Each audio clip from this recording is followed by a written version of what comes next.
வரலாற்றை காப்பாற்ற வேண்டும் என்றால் சிந்து சமவெளி ஆய்வு அவசியம் என்று தொல்லியல் துறை இயக்குனர் அமர்நாத் ராமகிருஷ்ணன் தெரிவித்துள்ளார்.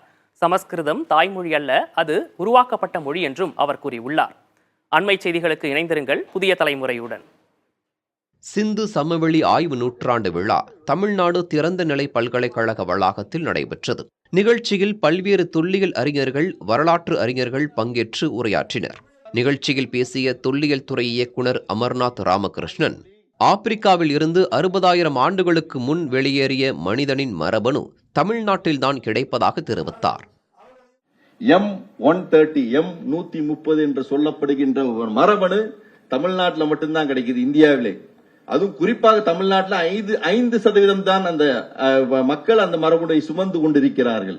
அதுதான் உண்மை. சயின்டிபிக்கலி அவர்கள் தான் முதல் குடியேறியவர்கள். அதற்கு பின்னால் 30,000 ஆண்டுகளுக்கு பின்னால் குடியேறியவர்கள் இங்க இருக்கிறார்கள். அதே போல் 10,000 ஆண்டுக்கு பின்னால் குடியேறியவர்கள் இங்க இருக்கிறார்கள்.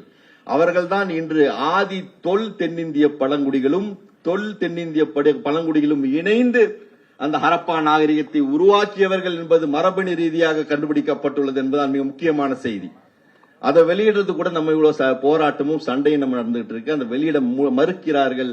ஆனால் அந்த உண்மை இன்று வெளியே உலகத்திற்கு வெளிச்சமாக தெரிய வந்து விட்டது. செல் என்ற பத்திரிகை மூலம் அதில் ஆய்வு செய்த டேவிட் ரிச்சி என்பவர் அதை முழுமையாக விளக்கியுள்ளார். இந்த நாகரிகத்தை கட்டமைத்தவர்கள் திராவிடர்கள் தான், யாருமே இல்லைங்க. திராவிடர்கள் தான் இந்த நாகரிகத்தை கட்டமைத்தார்கள்.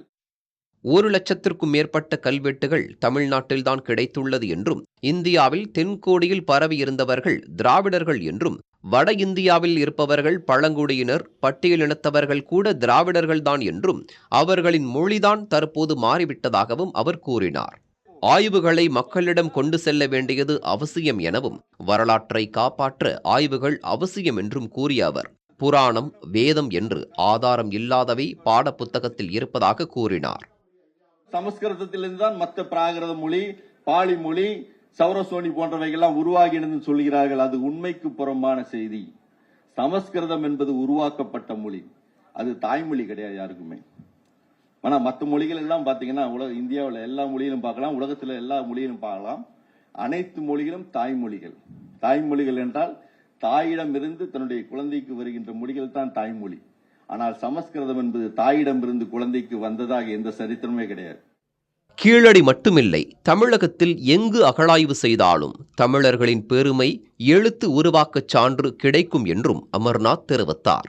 சிந்து சமவெளி நாகரிகத்திற்கும் தமிழ்நாட்டிற்குமான தொடர்ச்சிகளை நிகழ்ச்சியில் அறிஞர்கள் விவரித்தனர். புதிய தலைமுறைக்காக ஒளிப்பதிவாளர் விஜயுடன் செய்தியாளர் ராஜ்குமார்.